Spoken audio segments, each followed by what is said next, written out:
एक गांव में श्यामलाल नाम का एक किसान अपनी पत्नी और 3 लड़कों के साथ रहता था। श्यामलाल खेतों में मेहनत करके अपने परिवार का पेट पालता था, लेकिन उसके 3 लड़के आलसी थे, जो गांव में वैसे ही इधर-उधर घूमते रहते थे। एक दिन श्यामलाल ने अपनी पत्नी से कहा, अरे चंदा, मुझे तो इस बात की चिंता लगी रहती है कि अभी तो मैं खेतों में काम कर रहा हूँ, लेकिन मेरे बाद इन लड़कों का क्या होगा। इन्होंने तो कभी मेहनत भी नहीं करी है, ये तो कभी खेतों में भी नहीं गए हैं।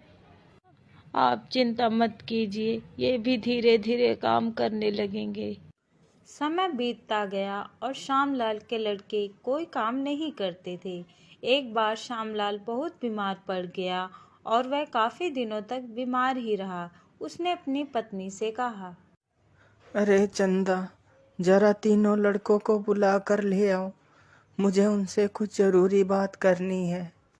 जी, अभी बुला कर लाती हूँ।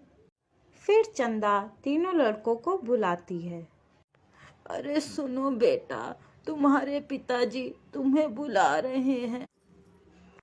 जी माँ जी, चलिए। फिर वह तीनों लड़के पिता के पास आ जाते हैं। जी पिताजी, आपने हमें बुलाया, बोलिए क्या बात है। सुनो बेटा, मुझे लगता है कि अब मैं ज़्यादा दिनों तक जीवित नहीं रहूँगा। इसीलिए बेटा, मैं तुम लोगों को बताना चाहता हूँ कि मैंने अपने जीवन भर का कमाया हुआ धन अपने खेत के नीचे दबा रखा है। मेरे बाद तुम उसमें से खजाना निकाल कर आपस में बांट लेना। श्यामलाल की यह बात सुनकर तीनों लड़के खुश हो गए। कुछ समय बाद श्यामलाल की मृत्यु हो गई। श्यामलाल की मृत्यु के कुछ दिनों बाद उसके लड़के खेत में दबा खजाना निकालने गए।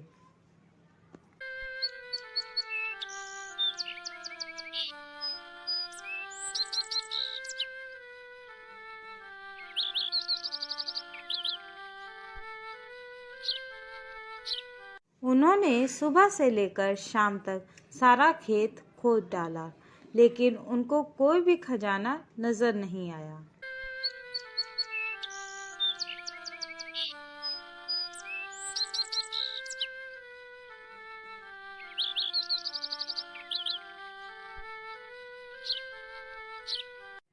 लड़के घर आकर माँ से बोलते हैं, माँ, पिताजी ने हमसे झूठ बोला था, उस खेत में हमें कोई खजाना नहीं मिला।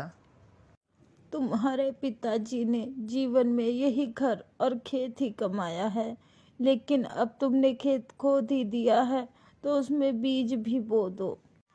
ठीक है माँ जी, जैसा आप सही समझें। लड़कों ने माँ के कहे अनुसार खेत में बीज बो दिए और खेत की देखरेख करते रहे।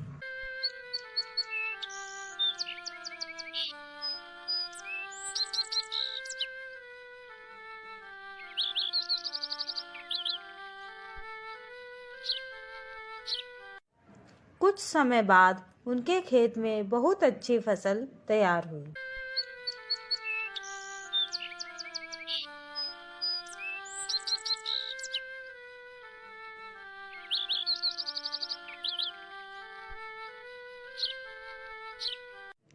फिर वह उस फसल को काटकर बाजार बेचने गए।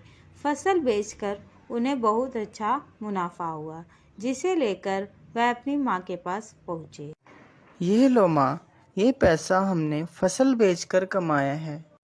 लड़कों की यह बात सुनकर चंदा बहुत खुश हो जाती है और कहती है, तुम्हारी मेहनत ही असली खजाना है, यही तुम्हारे पिताजी तुम्हें समझाना चाहते थे। इस कहानी से हमें यह शिक्षा मिलती है कि हमें आलस त्याग कर मेहनत करना चाहिए। मेहनत ही इंसान की असली दौलत है।